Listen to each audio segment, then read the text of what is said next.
राधे राधे दोस्तों।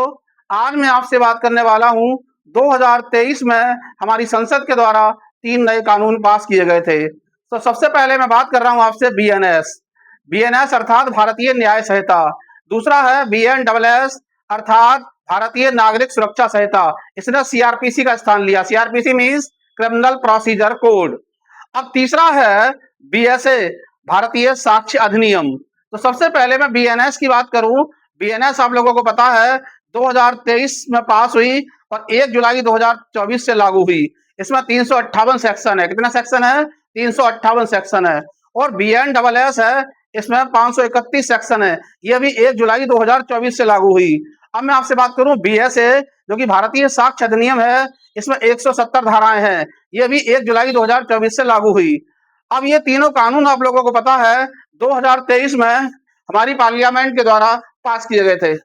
अब हम इनके बैकग्राउंड की बात करें आपसे, जैसे कि तो सबसे पहले हम बात करने वाले हैं औपनिवेशिक काल के बारे में, अर्थात अंग्रेजी शासन के बारे में। अंग्रेजी शासन के दौरान आप लोगों को पता होगा, अंग्रेजी शासन से यदि हम पहले की थोड़ी सी बात करें तो आप लोगों को पता है भाई, पहले वंशावली चलती थी। हर्यक वंश, शिशुनाग वंश, नंद वंश, मौर्य वंश। उसके बाद आप लोगों को पता है कुछ समय बाद भारत में मुस्लिम शासन आया। अरबों के अटैक हुए, तुर्कों के अटैक हुए। फिर धीरे धीरे आप लोगों को मालूम है दिल्ली सल्तनत, और दिल्ली सल्तनत के बाद मुगल पीरियड आया। तो इनमें जो दंड के विधान हुआ करते थे, शारीरिक दंड के प्रावधान थे दोस्तों। शारीरिक दंड अर्थात जैसे किसी ने किसी का एक कान काट लिया तो उस अदालत ने उसके दोनों कान काटने का आदेश दे दिए। किसी ने किसी की एक आंख फोड़ दी तो कोर्ट ने ऐसे आदेश दे दिए कि दोनों आंखें फोड़ दो। तो आप लोगों ने सुने होंगे जो दंड के विधान हुआ करते थे पहले, ऐसे विधान हुआ करते थे। उसके बाद दोस्तों 1833 का जो चार्टर एक्ट आया इंडिया के अंदर, आप लोगों को मालूम होगा 1833 के चार्टर एक्ट के अंतर्गत तो बंगाल का गवर्नर जनरल था, वो भारत का गवर्नर जनरल बना दिया गया। तो लॉर्ड विलियम बेंटिक भारत के गवर्नर जनरल बने। लॉर्ड विलियम बेंटिक ने क्या किया, अपनी काउंसिल के जो विधि मेंबर थे लॉर्ड मैकाले, उनसे भारतीय कानून का अध्ययन करने की बात कही।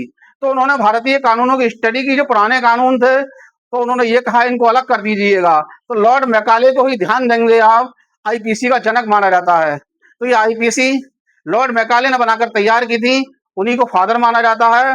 और 1860 में ये बनकर तैयार हुई और 1862 से ये लागू हुई, लॉर्ड कैनिंग के शासनकाल से। तो मैंने आपको इसकी पृष्ठभूमि बता दी। आईपीसी आईपीसी में 511 धाराएं थी।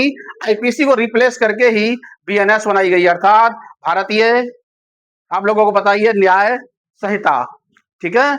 ऐसी इंटरेस्टिंग वीडियो देखने के लिए आप मेरे साथ जुड़े रहिए और इस वीडियो को थोड़ा और आगे तक देखिएगा आप।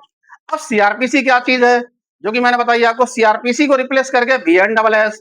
सीआरपीसी था क्रिमिनल प्रोसीजर कोड।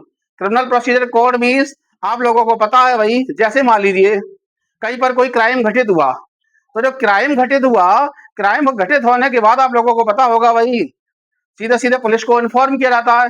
वहीं से सीआरपीसी शुरू हो जाती थी। इन्फॉर्म किया जाएगा, फिर पुलिस आएगी, फिर इन्वेस्टिगेशन होगा, फिर आपको पता है मेमोरेंडम ऑफ अरेस्ट बनता है।